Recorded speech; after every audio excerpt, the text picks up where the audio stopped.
Hello friends, काजल chemistry study में आप सभी का स्वागत है। तो पहले वीडियो में हम लोगों ने क्या पढ़ा था, पदार्थों की अवस्थाएं। उसी का जो दूसरा भाग रह गया था वो मैं लेकर आई हूँ। तो यहाँ अगला टॉपिक है क्या, ठोस और द्रव्यों में पृष्ठ होते हैं परंतु गैसों में नहीं। हम सभी जानते हैं कि ठोस पदार्थों में ठोस पदार्थों का अपना एक खुला पृष्ठ होता है, जैसे कि टेबल हो गया, उसका एक ऊपरी पृष्ठ होता है, उसको हम छू कर देख सकते हैं। ये कलम हो गया, ये भी क्या है, ये एक ठोस पदार्थ है, इसका भी क्या है, अपना एक पृष्ठ है, ऊपरी पृष्ठ है। सभी ठोस पदार्थों में उसका अपना पृष्ठ होता है। कहता है कि द्रव्यों में भी पृष्ठ होते हैं, द्रव्य पदार्थों में भी पृष्ठ होता है। जैसे कि एक गिलास दूध को ले लीजिए, उसको गिलास में रखे हैं तो क्या है, उसका ऊपरी भाग खुला हुआ है, मतलब उसका ऊपरी पृष्ठ है।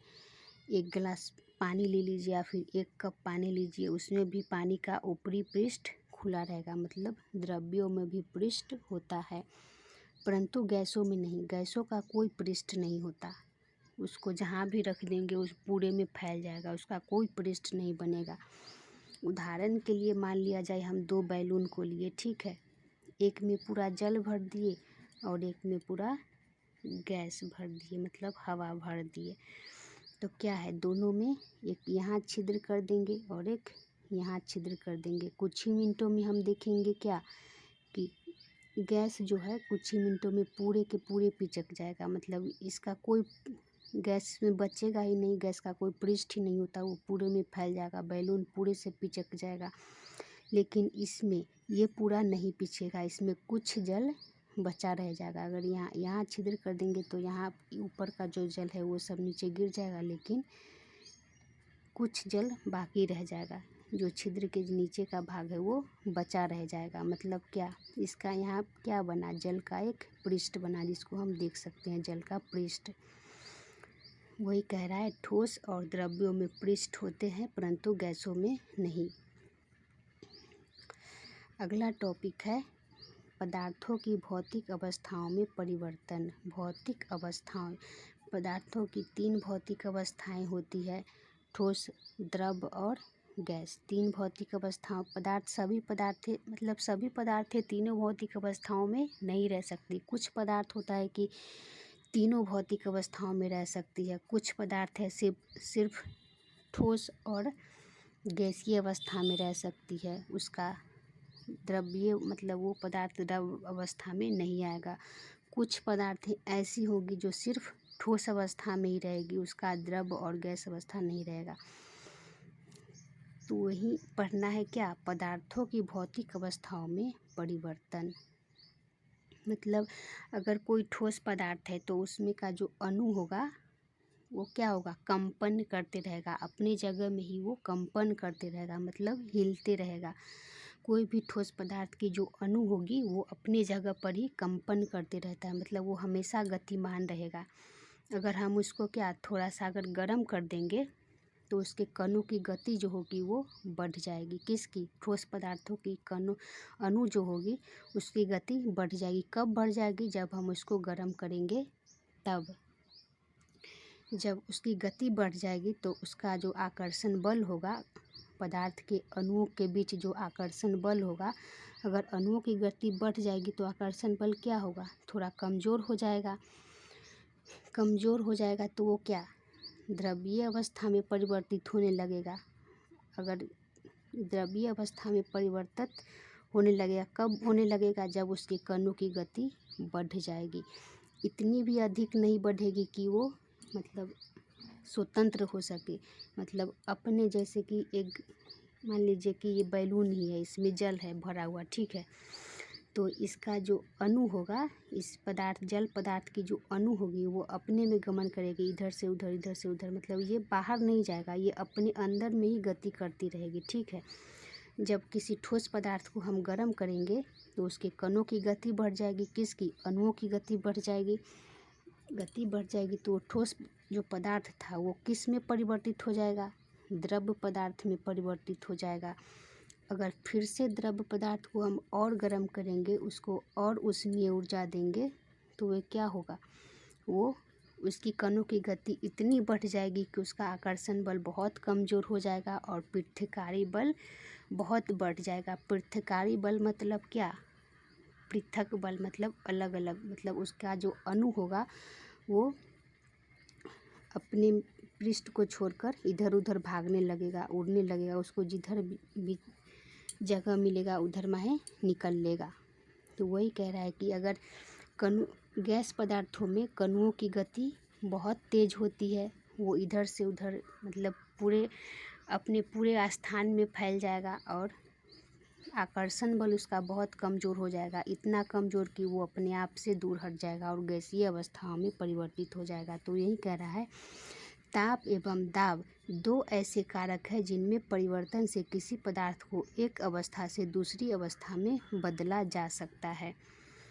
एक ही पदार्थ तीनों भौतिक अवस्थाओं में रह सकता है। कह रहा है कि एक ही पदार्थ तीनों भौतिक अवस्थाओं में रह सकती है, ठोस अवस्थाओं में भी रह सकती है, द्रव अवस्थाओं में भी रह सकती है और गैसीय अवस्था में भी रह सकती है। जैसे मान लीजिए बर्फ़ को ले लीजिए, तो वो किस अवस्था में है? ठोस अवस्था में है। अगर हम उसको गर्म करेंगे तो ये द्रव अवस्था में चला जाएगा। द्रव को भी गर्म करते जाएंगे तो वो किस अवस्था में चला जाएगा? गैसीय अवस्था में।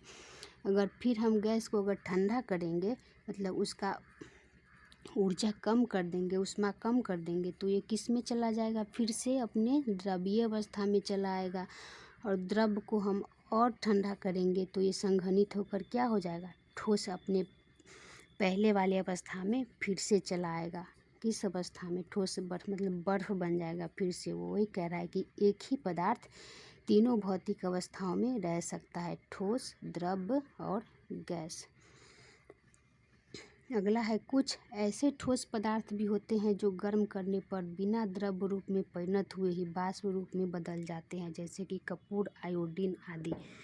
कह रहा है कि कुछ ऐसे भी ठोस पदार्थ होते हैं जो गर्म करने पर, मतलब उसको ऊष्मा देंगे तब वो द्रव रूप में नहीं आएगा, वो सीधे वाष्प के रूप में बदल जाएगा। मतलब उसका परिवर्तन क्या? अवस्था परिवर्तन सीधे ठोस से गैसीय अवस्था में होगा, वो द्रव रूप में नहीं आएगा। कुछ पदार्थ ऐसे होते हैं, उदाहरण के लिए क्या बताया गया है? कपूर और आयोडीन। कपूर क्या? पूजा पाठ में जो लाया जाता है जलाने के लिए, वही कपूर, और आयोडीन जो कि नमक में होता है। कपूर और आयोडीन ऐसा पदार्थ है, जब हम इसको गर्म करेंगे तो ये अपने द्रव रूप में नहीं आएगा, ये सीधे क्या होगा? वाष्प रूप में परिवर्तित हो जाएगा। कुछ अन्य ऐसे ठोस पदार्थ भी हैं जो केवल ठोस रूप में पाए जाते हैं, उनके द्रव एवं वाष्प रूप नहीं होते, जैसे काष्ठ, पत्थर आदि।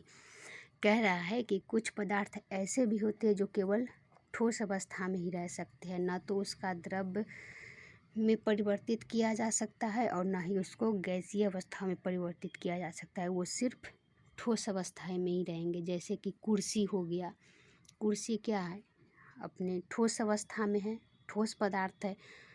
ऐसा तो नहीं है कि हम कुर्सी को गर्म करेंगे तो पिघल कर जल बन जाएगा और फिर उसको और गर्म करेंगे तो गैस बन जाएगा, फिर ठंडा करेंगे तो फिर से कुर्सी वापस आ जाएगा, ऐसा नहीं हो सकता। तो कुर्सी क्या काष्ठ मतलब क्या? लकड़ी का बना होता है। तो लकड़ी की जो चीज़ें होती है वो सिर्फ ठोस अवस्था में ही रह सकती है, उसका ना तो द्रव में परिवर्तित किया जा सकता है और ना ही गैस में। अगला है पत्थर। पत्थर भी सिर्फ ठोस अवस्थाओं में ही रह सकती है, न उसका द्रव अवस्था नहीं होता है और गैसीय अवस्था भी नहीं होता है। कह रहा है कि मतलब द्रव जो होता है वो बहने वाला होता है, मतलब द्रव में बहने की प्रवृत्ति होती है, गैसों में भी बहने की प्रवृत्ति होती है। जैसे कुछ गैसें होती है जिसको क्या ठंडा करके द्रव रूप में परिवर्तित किया जा सकता है, जैसे हम अपने किचन में यूज करते हैं क्या? LPG gas, liquid petroleum gas. वो किस अवस्था में रहता है? वो द्रवीय अवस्था में रहता है, उसमें भी बहाव होता है। मतलब क्या है? गैसों में भी बहाव होता है। कुछ ठोस पदार्थ ऐसे भी होते हैं जिनमें मतलब थोड़ा सा बहाव होता है, बहुत कम बहाव होता है। जैसे मान लीजिए कोल तार, जब हम रोड बनता है पिच का रोड, तब कोल तार का ढेर हम सभी देखते हैं। उसको हम रोज़ रोज़ देखेंगे तो पता चलता है, मतलब अंदाज मिलता है कि ये क्या अपने जगह से थोड़ा आगे बढ़ गया है, मतलब इसका भी धीरे धीरे बहाव हो रहा है। मतलब ठोस में भी, कुछ ठोस पदार्थों में भी धीरे धीरे बहाव होता है। हम ठोस पदार्थ का ढेर लगा सकते हैं किंतु द्रव पदार्थों का नहीं। द्रव में बहने की प्रवृत्ति होती है। अगला है सरंध्र पदार्थ। सरंध्र पदार्थ क्या है, उसको हम कैसे परिभाषित करेंगे? वो ऐसा पदार्थ जिसमें अनेक छोटे छोटे छिद्र होते हैं, जिनमें वायु भरी होती है, सरंध्र पदार्थ कहलाता है। जैसे कि हो गया स्पंज, मिट्टी, रुई, कपड़े आदि। कह रहा है क्या, इसमें अनेक छोटे छोटे छिद्र होते हैं और जिनमें वायु भरी होती है। तो रुई को ले लेंगे, उसको जब पानी में रखेंगे तो क्या होगा, उसमें पूरा पानी भर जाएगा। उसमें पहले से क्या था, हवा भरा हुआ था। उसमें जो छोटा छोटा छिद्र था उसमें क्या था, हवा भरा हुआ था। जब उसको पानी में डुबोएंगे तो उसमें भर जाएगा क्या, पानी, और बुलबुले के रूप में उसमें जो हवा भरा था वो बाहर निकल जाएगा। मिट्टी हो गया, उसमें भी छिद्र होता है, तभी तो उसमें नमी होता है, पानी भरा होता है, हवा भरा होता है, जो पेड़ पौधों के लिए ज़रूरी होता है, लाभदायक भी होता है। स्पंज हो गया, मिठाई, वो भी स्पंज ही होता है, उसमें भी बहुत सारा छोटा छिद्र होता है, इसमें वायु भरा होता है। कपड़े हो गए, उसमें भी, कपड़े को भी जब पानी में डालते हैं तो क्या, उसमें बहुत सारा पानी चला जाता है, और जब उसको निचोड़ते हैं तो निकल जाता है। यही है सरंध्र, वही होता है क्या, सरंध्र पदार्थ। वो ऐसा पदार्थ जिसमें अनेक छोटे छोटे छिद्र होते हैं, जिनमें वायु भरी होती है, सरंध्र पदार्थ कहलाता है। उदाहरण के लिए क्या है, स्पंज, मिट्टी, रुई, कपड़े आदि। अगला है विसरण। विसरण किसको कहते हैं, संपर्क में आने पर, मतलब साथ में आने पर दो या दो से अधिक पदार्थों के अणुओं के परस्पर एवं समरूप तरीके से घुल मिल जाने की क्रिया को क्या कहते हैं, विसरण कहते हैं। विसरण मतलब क्या, मतलब मिल जाना, एक दूसरे में मिल जाना, उसको क्या कहते हैं, विसरण कहेंगे। जैसे कि पानी हो गया, ठीक है, और दूध हो गया, उसको एक साथ मिला देंगे तो क्या होगा, वो पूरा मिल जाएगा, समान तरीके से एक रूप तरीका से मिल जाएगा। ऐसा नहीं होगा कि कहीं दूध मिलेगा, कहीं पानी मिलेगा, कहीं ज़्यादा दूध मिलेगा, कहीं कम दूध मिलेगा। अगर उसको मिला देंगे तो वो समरूप तरीके से मिल जाएगा, तो क्या हो गया, विसरण हो गया। यहाँ कहता है कि हम ठोस का द्रव्य में, द्रव्य का ठोस में, द्रव्य का द्रव्य में और गैस का गैस में विसरण आसानी से देख सकते हैं। जैसे कि दो गैस को ले लीजिए, एगो हाइड्रोजन गैस को ले लीजिए और एगो ऑक्सीजन गैस को ले लीजिए। एक, मतलब एक बीकर में हाइड्रोजन गैस है और एक बीकर में ऑक्सीजन गैस को ले लेंगे। अगर दोनों को पलट के एक दूसरे के ऊपर रख देंगे तो क्या होगा, दोनों आपस में मिल जाएगा। ये क्या हो गया, गैस में गैस का विसरण हो जाए, मिश्रण चाहे विसरण कुछ भी कह लीजिए। तो वो क्या हो जाएगा, हाइड्रोजन गैस हल्का होता है और ऑक्सीजन गैस भारी होता है, फिर भी वो समान तरीके से आपस में घुल मिल जाता है, उसी को क्या कहेंगे, विसरण कहेंगे।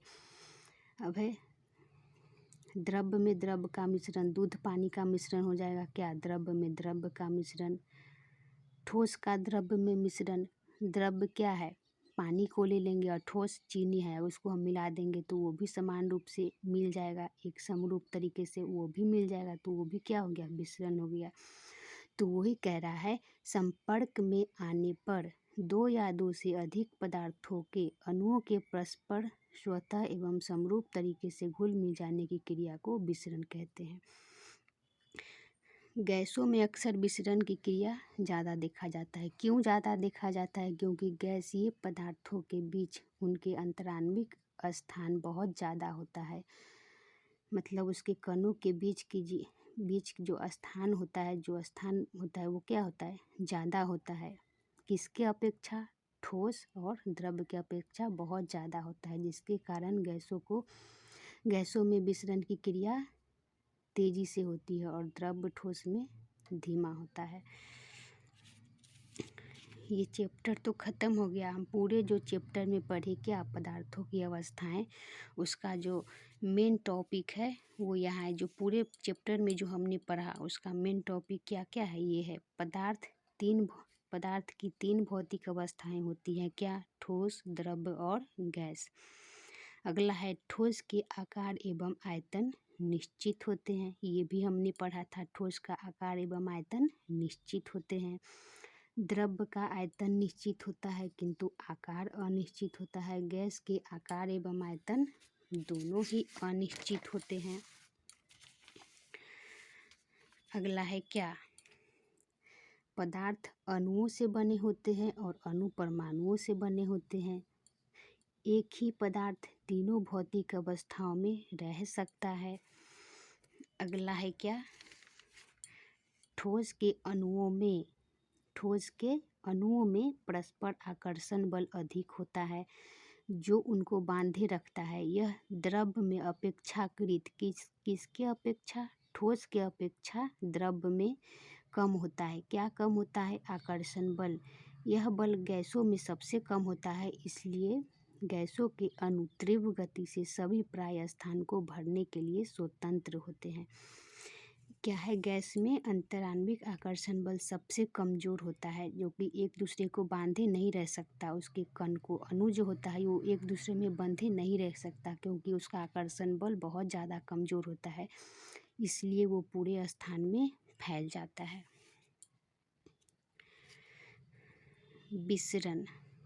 विसरण का हम एक और उदाहरण ऐसे ले सकते हैं। मान लीजिए एक कमरे में हम एक कोने में अगरबत्ती गाड़ दिए, ठीक है, जो पूजा करने के लिए आता है अगरबत्ती, वो अगर दूसरे कोने में जाकर हम खड़े हो जाएंगे तो कुछ ही समय बाद क्या अगरबत्ती की सुगंध वहाँ पहुँच जाएगा। किसके द्वारा हुआ? विसरण के द्वारा।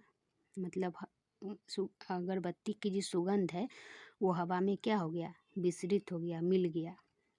आगे टॉपिक है विसरण गैसों में सबसे अधिक तथा ठोसों में सबसे कम होता है।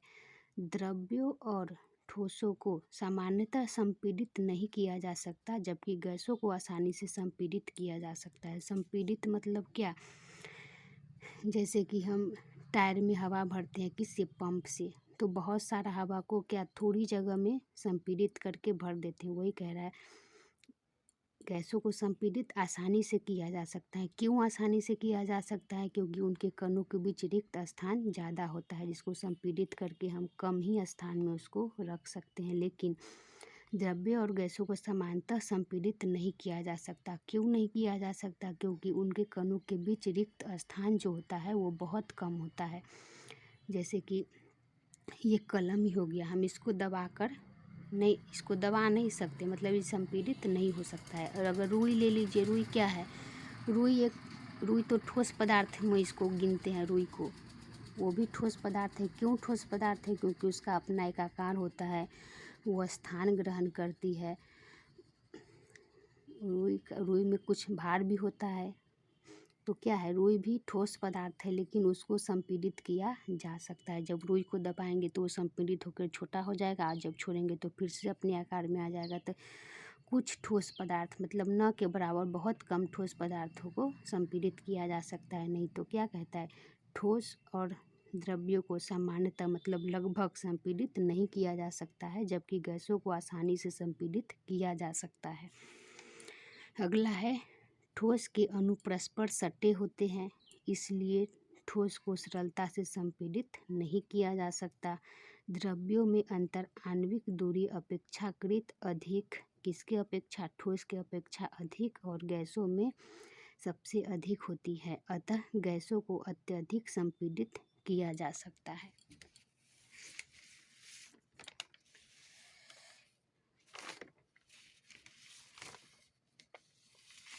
ये तो ख़त्म हो गया, बस इतना ही टॉपिक था। ये क्या था? हमने जो पूरे चैप्टर में पढ़ा उसका मेन टॉपिक यही था। हमने पूरे चैप्टर में यही पढ़ा है, जो मेन बात है वो यही पढ़ा है। अब रह गया है इसका पदार्थों की अवस्थाएं। इस चैप्टर का जो क्वेश्चन आंसर हो गया, आप लोग कोशिश करेंगे बनाने के लिए। अगर कहीं भी लगा कहीं भी लगे कि ये नहीं बन रहा है या फिर कुछ डाउट रह गया हो तो आप लोग मुझे कमेंट करके बता सकते हैं। मैं पूरी कोशिश करूँगी उसको क्लियर करने की। धन्यवाद।